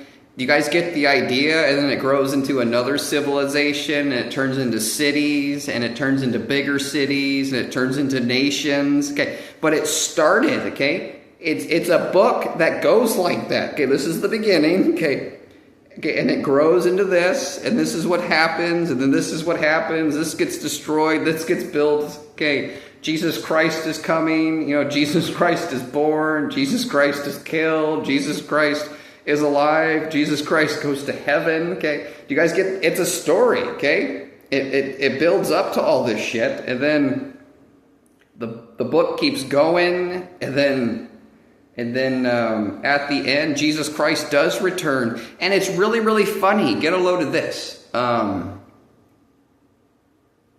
you guys ever seen Lord of the Rings? Okay, do you guys remember? Okay, wait. I don't want to give it away yet. Here we go. Okay. The end of the Bible, it says there's going to be this huge army, or this huge evil army that's more numbered than the grains of sand at the beach. And the Lord Jesus Christ is going to come out of the clouds on a white horse, and he's going to pull an iron scepter out of his mouth, and he's going to destroy the entire army like they're clay pots. Okay,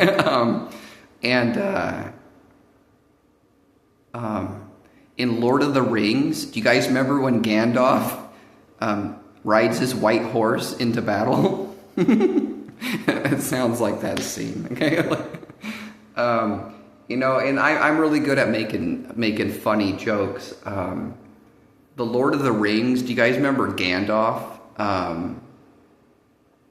Gandalf is talking to a hobbit or something like that, and he says, yes, I am a wizard, you know, and there's actually 5 wizards like me, and we all take care of a different part of land or a nation or something like that. And he goes, there's 5 other wizards, and I wouldn't be Gandalf, you guys, but I would definitely be Radagast. Do you guys all know who Radagast is? Okay, he only pops up in the movie like 3 times. He's that really just like dumb, retarded wizard. Okay, but he is one of the 5 powerful wizards, and everybody thinks he's dumb and retarded. Okay,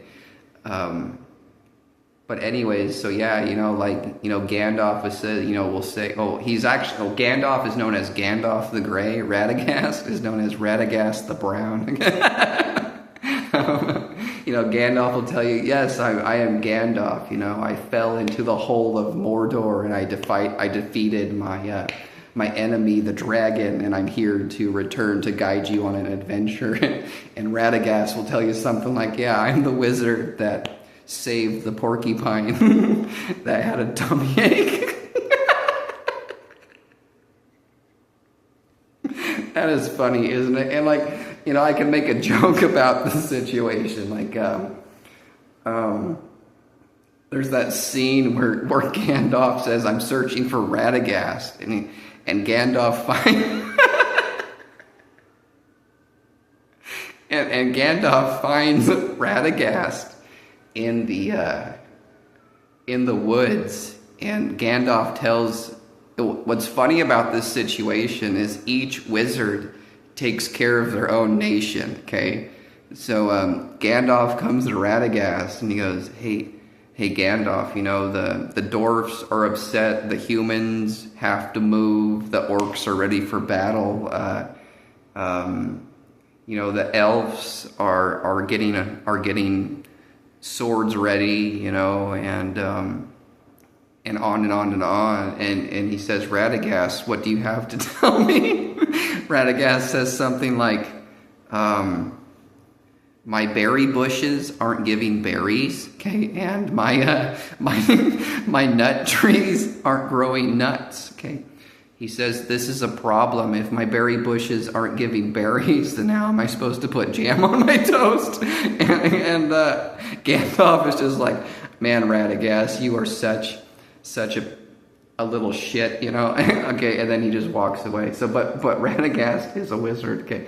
And wizards understand other wizards. So it was funny to me.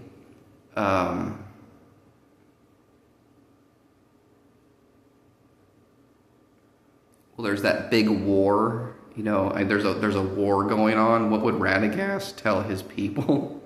You know, going to war sucks. We should all go hide in the woods when the war is going on. So yeah, there's like, you know, the orcs and the elves and the dwarves. They're all going to battle. Well, it's not like, oh, I'm Radagast. I say we all go hide in the woods. Why the war is going on.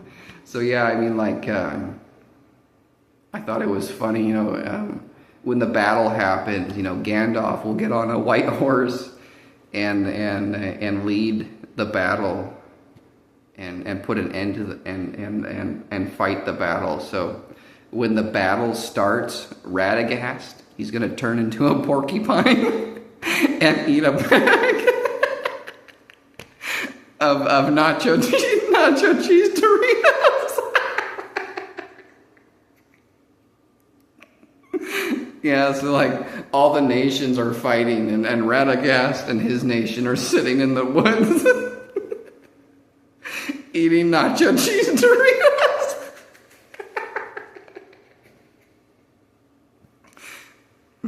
But anyways, okay, let's see here. Okay, where was I going with this? Okay. The guy blocking my Facebook, yeah, he's Prince Eric, and I'm the Little Mermaid Ariel, okay? You guys need to put him in jail right now, okay? I need my Facebook cleaned up, and I need my money so I can buy a car and a better place to live and good cooking supplies and stuff like that. Again, you know, I call myself a freelance designer because my greatest passion in life is clothes. So, you know, I want to design shirts and pants and shoes and stuff like that. When I do design clothes, you know, some people can make stuff within a month, and I'll be able to do stuff like that too, but sometimes designing a shirt might take me a full year before I do it. But yeah, that's my main career, but I have like 10 different other careers that I'm working on. You know, a lot of people have the dream of being, putting on their own concert. That was never a dream of mine. I always wanted to just put a song on the radio. And, you know, it's still not really a dream of mine to put a concert on for a huge thing of people, because I was thinking to myself, you know, if I put on a concert, I would just rather put on a concert for all my friends and, like, hot celebrity girls, not like a huge crowd of people. So it's still not I mean, like, I feel like it would be fun one time, and then after that, I wouldn't want to do it very much. So I mean, like, I'm still not looking forward to like putting on a concert, but I wouldn't mind being like a sideshow in a concert, you know, like Ava Max putting on a concert, or Eminem is putting on a concert. In the middle of the concert, Lance Smith can do one song. Okay, that would be cool, you know. What else? You know, I don't want to be a full-time actor, but I wouldn't mind acting in a full movie, you know, taking a year to just act in a movie. That would be cool. But my greatest passion is actually designing clothes. Yeah, designing clothes and jewelry and shoes and stuff. That's what I studied most, actually. But yeah, you know, I am the Little Mermaid. I do have my own finances. I do have my own insurance, my own doctors.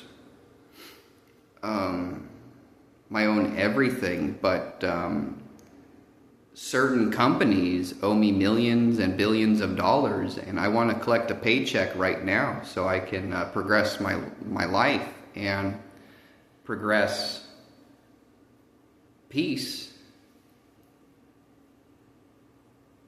Yeah, and progress peace to those around me, and as far as I can. I want to progress peace as far as I can.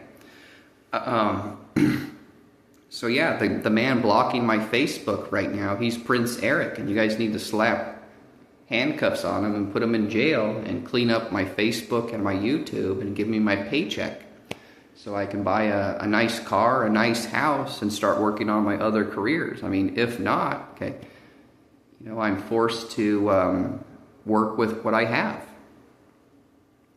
You know, $4.50 to go buy a pan from the dollar store to cook a turkey this year.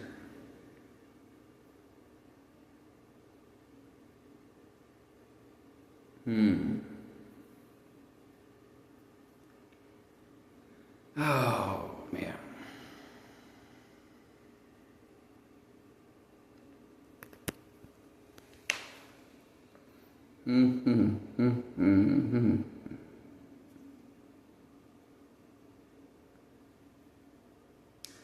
Let me see here. And, you know, this was another thing. Did you guys know, again, parchment paper I know it hasn't been around for 5,000 years. It's just using common sense. Parchment paper has been around for billions of years. So get a load of this. If you wrote a song a billion years ago, if it's good enough, okay, that song will never die. Okay? Yeah, that song will never die. And like, let's say you write a song right now and you die 50 years from now. If it's a good enough song, that song will never die. And another thing, now let's say you're 90 years old and you write a good song and you don't sing the song and you die. If it's a good enough song, okay, that song will live on. Okay, those songs will never die. They last forever. So when I understood this, what got the song that got my attention first, there's a famous Metallica song called The Unforgiven. It might be the most famous Metallica song there is. It's probably a toss-up between that, Enter Sandman, and Puppet Master. But I think it's probably The Unforgiven. But I think it says that the lead singer wrote the song The Unforgiven when he was like 30 years old. And I understand lyrics of songs, and it seems like most people actually don't, even when they're singing songs. The lead singer of Metallica, if he was only 30 years old and he claimed to have written that song, okay, I'm like 99.9% sure, okay, almost 100%. Yeah, I'm damn well 100% sure if he's 30 years old and he claimed to have written the song The Unforgiven, he is completely full of shit, okay? I mean, if the lead singer of Metallica is like 1,000 years old, okay, then he wrote the song. But if he claims to have written The Unforgiven and he was only 30 years old, he's completely full of shit. And let me tell you why. Okay, I'm 36 and I've been writing songs, and songs express what you have lived through life. The Unforgiven was a crazy ass hard song to write, okay? One man wrote the song, and it expresses the life that he lived, okay? It's a trippy song because it expresses the point of view from two different people, okay? It's a very dark, depressing song with a very important message. The Unforgiven it starts, it's a very, very, very fucking painful song, and I understand the lyrics. So what I'm saying is, the person who wrote that song, there's no way they wrote it until they were like 80 years old. Because, yeah, the song starts, new blood joins this earth, and quickly he's subdued to constant pain and disgrace. The young boy learns a rule. Okay. In time, the child crawls in. This whipping boy done wrong, deprived of all his thoughts. The young man struggles on and on. He's doomed. Okay. Do you guys understand how painful those lyrics are? Okay. New blood joins this earth. That would be a newborn baby, okay? And quickly he's subdued to constant pain and disgrace, okay? So that means it's a newborn child that just got his face smashed into the concrete or something, see? And it says whipping boy. Do you guys understand what a whipping boy is? When you're born, you're lucky to be born into a peaceful environment. You're very unlucky to be born into a city that is ran by an evil king. Okay, so let's say it could be the ugliest people in the city or the most attractive people in the city. If it's ran by an evil king, okay, let's say a beautiful boy is born. Okay, the king says, "Give me the child." Okay. And the evil king, because it's a beautiful child, okay, he beats the living hell out of the child, okay. He just puts him in constant pain. He keeps him alive, and as the boy is growing up, okay, he's tortured, okay. That's what a whipping boy is. See, it's just an innocent man or boy, or it's an innocent boy, okay, that is just put in pain for no reason in a dungeon, okay. Then evil king will just hold a whipping boy in a dark dungeon and beat the living hell out of him. So that's the story of the Unforgiven. Okay, the person who wrote the Unforgiven was a whipping boy that was beat, okay, by an evil king. The idea, the evil king is always very unlucky for dealing with a beautiful boy, because the whipping boy, okay, will escape. Okay, and he is a greater king than the evil king, and he will kill the evil king. Okay, so the idea, and I'm a real whipping boy, because for 14 years I got held illegally in jail in mental hospitals. My story's stupid because everyone could have rescued me, but you guys all just sat there, and rather than giving me, family and friendship, you guys treated me as a puppet and entertainment. Okay, and you guys are still doing it right now. Okay, this is entertaining for you guys. Okay, and I'm going to make you guys pay for it. Okay, but yeah, so the idea of that song, let me see here. It keeps going on. The chorus, okay, is, I'll even sing it for you guys. Okay, you ready? You guys want to hear it sung by a real whipping boy?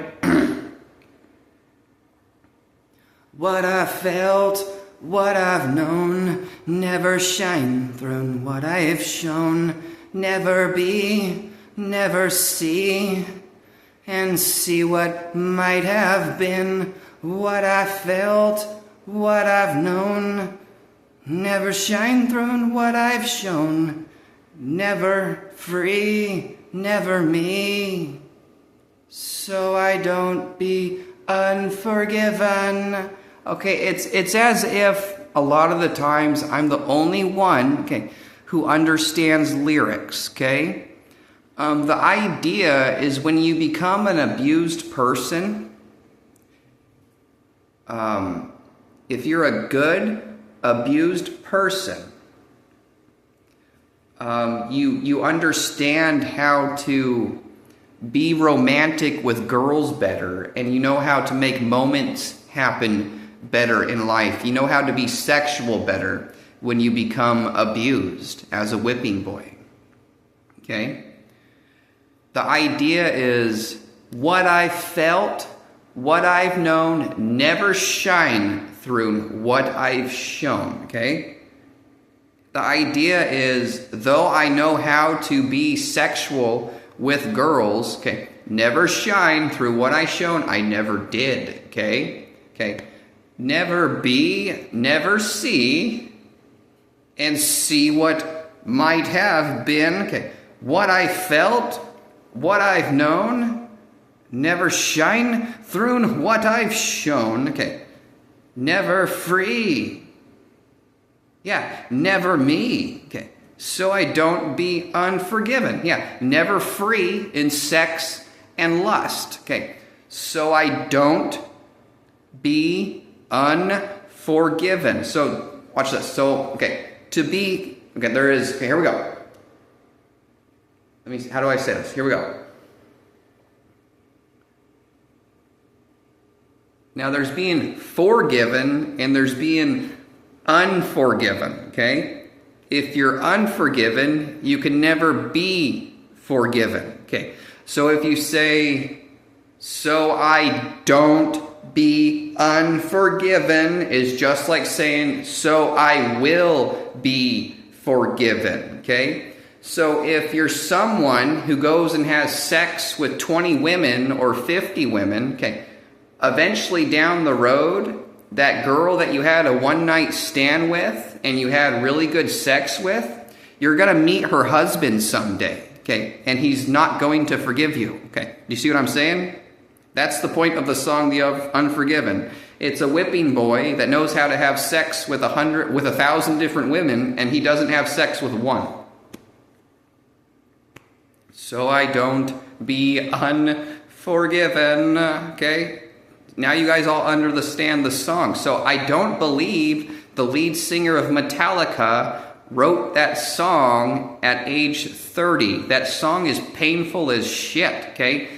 And he writes it through two different minds, and it's a very, very carefully written song. I just don't believe the lead singer wrote that. So my mind said, if Metallica didn't write that song, then how many songs out there were not written by famous rock stars who claim to have written them? And, I'm thinking to myself, there's that famous song by the Little Mermaid, Part of Your World. It's claimed to have been written by a girl named Jodi Benson. Okay. But I'm wondering if it was written a billion years ago and it's just a song that has never died. Because though that song is simple and sweet, that's a fucking hard-ass song to write, okay? If you're a songwriter, go look at the lyrics of Part of Your World, okay? And what's funny is I know the meaning of that song too. It's not sung to Prince Eric. It's got a very fun and loving meaning to it. And it's really, really funny. When I first started believing that I was a little mermaid, I was the lounge singer at 5 different bars, and I finally decided what happens if I sing Part of Your World in a bar filled with a bunch of full-grown adults drinking alcohol, 21 and older. Okay, I was in a bar called the Dugout, a huge bar. There's probably 100 people in the bar, men and women, and I'm like a 30-year-old man, and I decided to sing Part of Your World. And they say the lounge singer is up. Okay, singing Part of Your World. And, I thought everybody might be weirded out. I thought everybody might make fun of me, but I did the best I could. And to my surprise, the full-grown men and women, okay, they sang the entire song with me, and they loved it. Isn't that funny? Okay, it starts off with, how does it go? Look at this stuff. Isn't it neat? Wouldn't you think my collection's complete? Wouldn't you think I'm the girl who has everything? Look at this trove, treasures untold. or something like that. Well, anyways, so the idea is the whole bar just stopped and sang it with me, and they all had a shitload of fun singing with me. Do you guys see how just trippy it was for me and even for everybody else? I mean, yeah, all the men started singing with me first, and then the women joined in too. How funny is that? The men, well, I mean, I started singing it, and everybody looked over, and it was like, it's a man singing? Yeah, let's all sing with him, okay? And then the whole bar just started singing.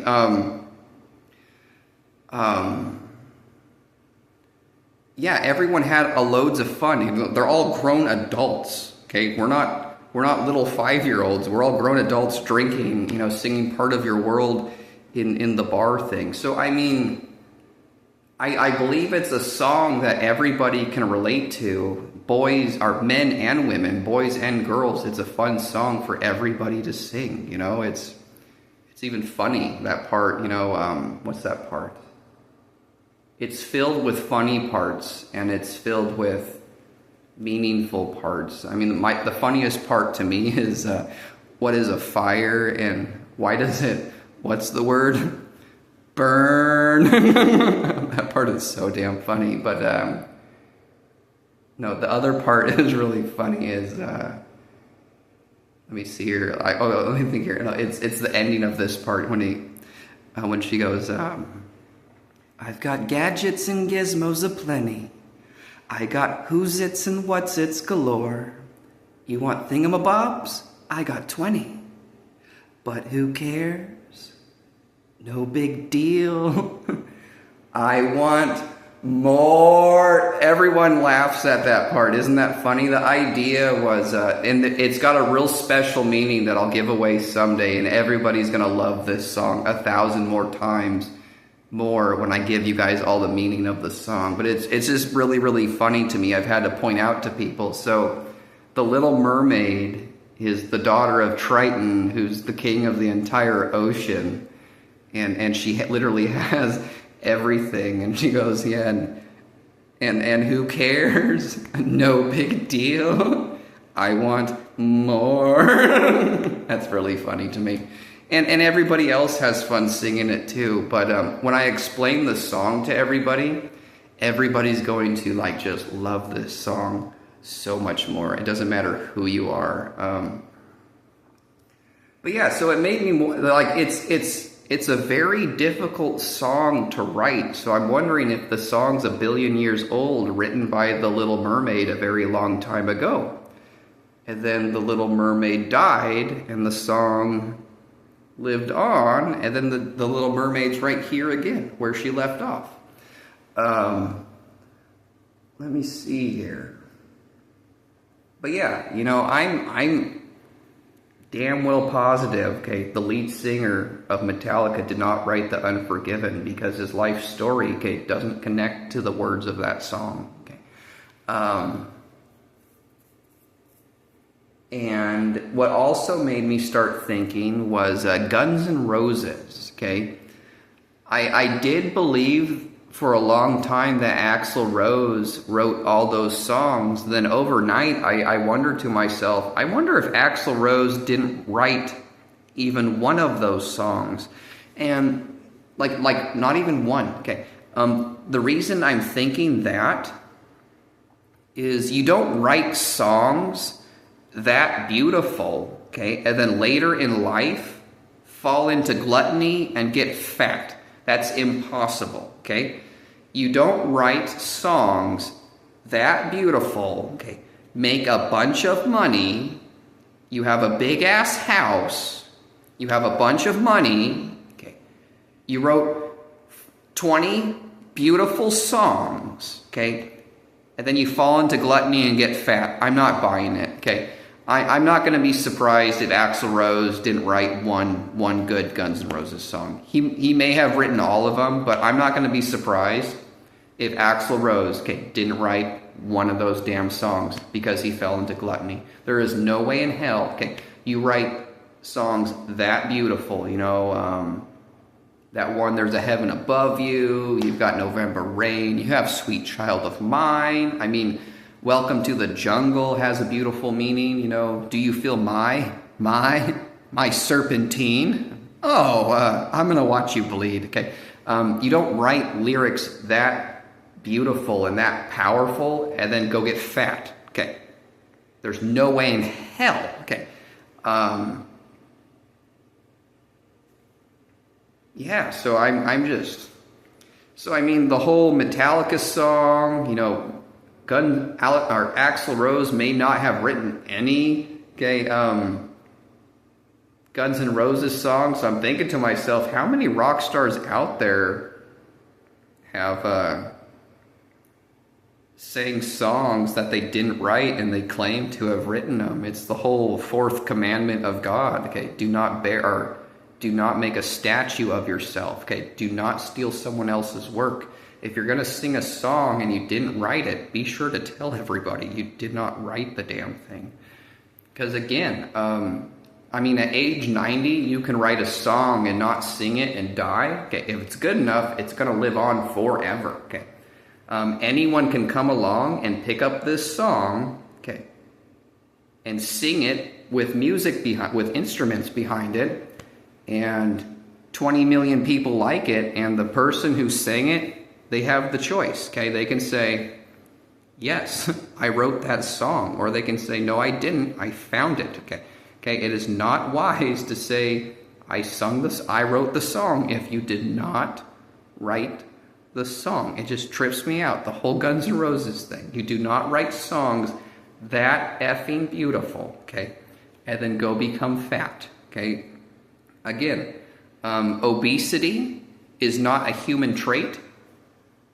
It is now an illness. Okay, it's in the medical books. Okay, every human has the ability to be skinny. Okay, if you are obese, if you are fat, it's an illness. Okay, there is no way in hell you write songs that beautiful and then fall into the fat illness. It just doesn't happen. I can talk about fat a little bit, okay? Yes, I do. Okay, there's a difference between being abused and being fat, okay? A dramatically different. People that are abused and fat, they didn't fall into gluttony, okay? But people that did fall into gluttony, okay, those fat people, I fucking hate you guys. But what's funny about that situation is, there's gay people and there's fat people. Okay, I like fat people that fell into gluttony. Okay, 1 billion times more than the gay people. Okay, those fat people that fell into gluttony. Okay, they're suffering from pornography and eating too much. Okay, I get the idea. Okay, you're still disgusting to me and you still hate life and I fucking hate you. Okay. But I like you 1 billion times more than the gay people and the bisexual people, okay? But I still don't like you at all. But anyways, yes, so what I'm getting at is if you look at Axl Rose right now, he's just fucking fat, okay? He fell into gluttony. There's no way you write 20 just beautiful, badass rock and roll songs, okay, and then turn around and just eat chicken, okay? For 5 months straight, man. It's not going to happen. Okay, Axl Rose. I wonder if he is completely full of shit. I wouldn't be surprised at all. And if that one Metallica song wasn't written by the lead singer, I wonder if the band Metallica didn't write any of those, because those are some dark ass songs. Like, holy shit. The lead singer of Metallica, he might be like, there's a way, he might be like 5,000 years old and he doesn't tell anybody. You guys get the idea? I'm the Little Mermaid, okay? I probably died 1 billion years ago and I just resurrected from wherever I come from, okay? That's a funny joke too. It's kind of like Satan says he came from the lake of fire, Satan came from hell, I'm the Little Mermaid, okay? I was going to make it was a funnier joke. Okay, where did the Little Mermaid come from? I don't know. Where did the Little Mermaid come from? Where did that Little Mermaid... Satan came from hell, and Little Mermaid came from Candyland. No, I was gonna use this joke, but it's funnier to use Beetlejuice. So I mean, Satan came from hell, and me, Beetlejuice, I came from an Easter egg. Yeah, why Satan got condemned to hell for 1,000 years? Okay, I got stuck in a goddamn plastic Easter egg. Oh man. Hell ain't got shit on me, man. I'm Beetlejuice. That's really funny. Let me see here. But yeah, the man black. Okay, I'm the Little Mermaid.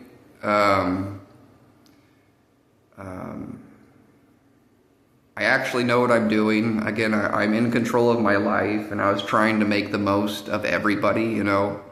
You guys are telling me what you want, and I'm telling you I can work with you guys, but this is what I want, and you guys all roll your eyes at me, so I'm having to ditch all of you and put together a life for me, you know, a life that's best for me and not best for you guys anymore.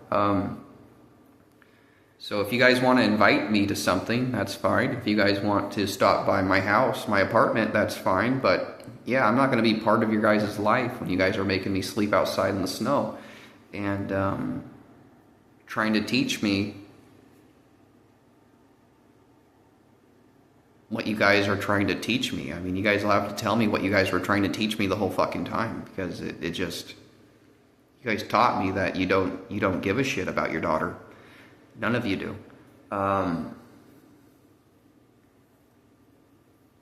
But yeah, the man blocking my Facebook, he's Prince Eric. He just needs to go sit in jail right now. All of his money belongs to me now. I mean, if you guys want to go put him in jail right now, all of his money, I'll just give to all of his followers that he treated like shit or something like that, because I'm smart as I'm nothing but smart and wise. But yeah, I want my Facebook fixed right now. I want my paycheck. So I can move into a nicer, so I can move into a nice house and get a nice car and start working on my 10 careers better than I am right now.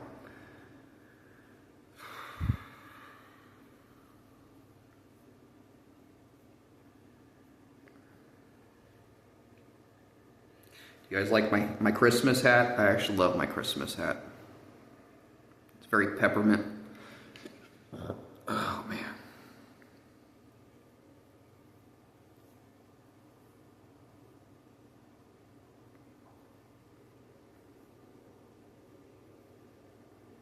But yeah, I wish I could, I do honestly wish I could forgive everybody and just cause world peace, but, you know, I do what's smartest, and it seems like I have to give everybody who broke law against me, I have to give them justice. That's what's going to cause the most peace in my own life. Okay, yeah. Giving justice is going to cause the best life for myself. Okay.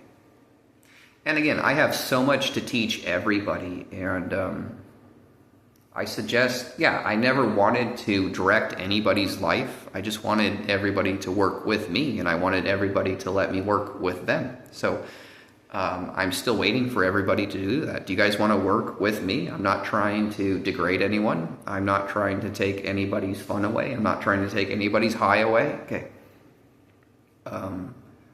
I mean, you guys, I'm not sure what you guys are trying to do. Okay.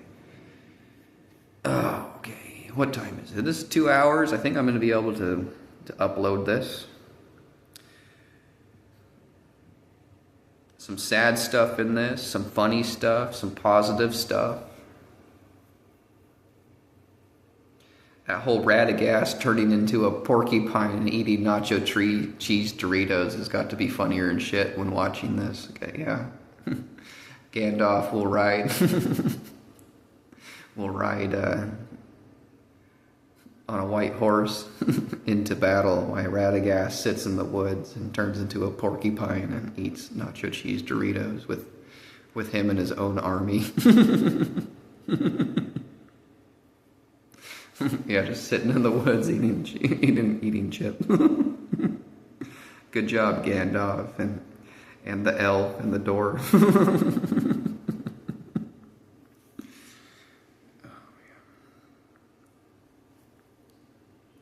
Okay, it's getting late. I need to cook some food. I got eggs and potatoes. I wish I had some hot sauce or some salsa to put on the eggs and potatoes.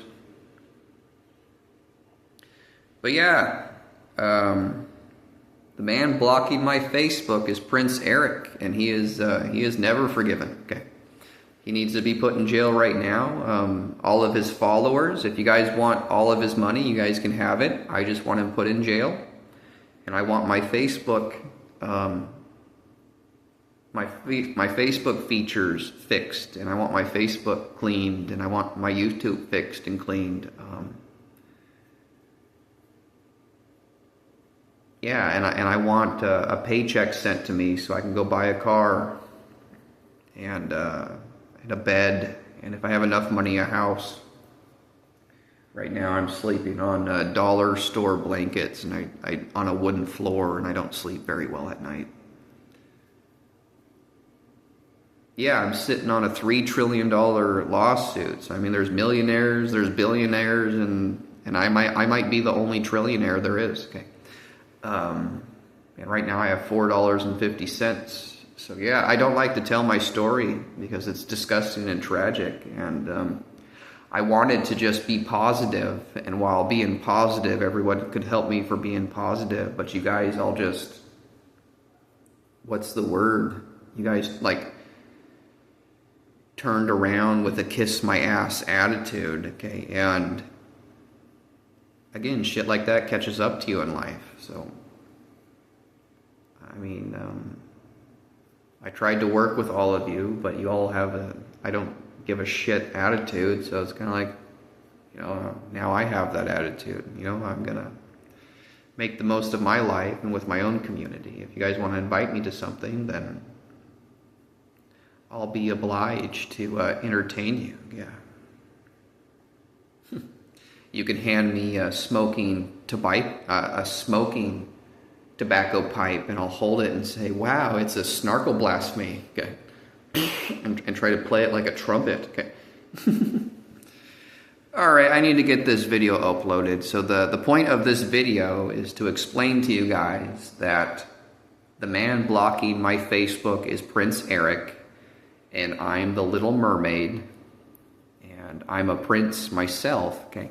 And you guys need to put Prince Eric in jail right now and fix my Facebook and my YouTube because I have my own finances, I have my own insurance, my own attorneys, my own agents. Okay. So yeah, if you guys don't arrest him right now, I'm going to do it myself when I have the time. I suggest you guys put him in jail right now to cause the best life for yourselves. I mean, again, I have so much to teach you guys, but you know, I'm not going to teach you more than what I just did until you guys treat me, you know, like a human and like a person. Because I am a human and a person. And a mermaid. All right, that'll work.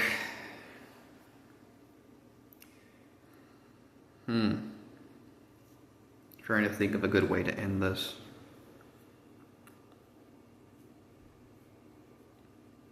Some kind of song, maybe.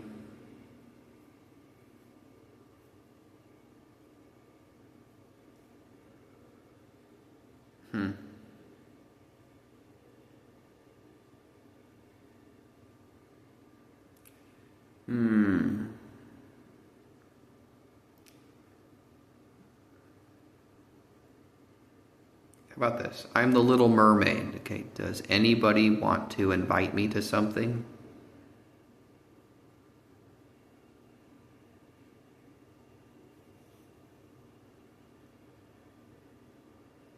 Yeah, I'm the Little Mermaid. Does anybody want to invite me to something? Okay. Or give me financial support so I can buy a mattress and a car, so I can sleep better and work more on my careers. Yeah. So I'm the little mermaid. Does anybody want to financially help me right now? And does anybody want to invite me to something?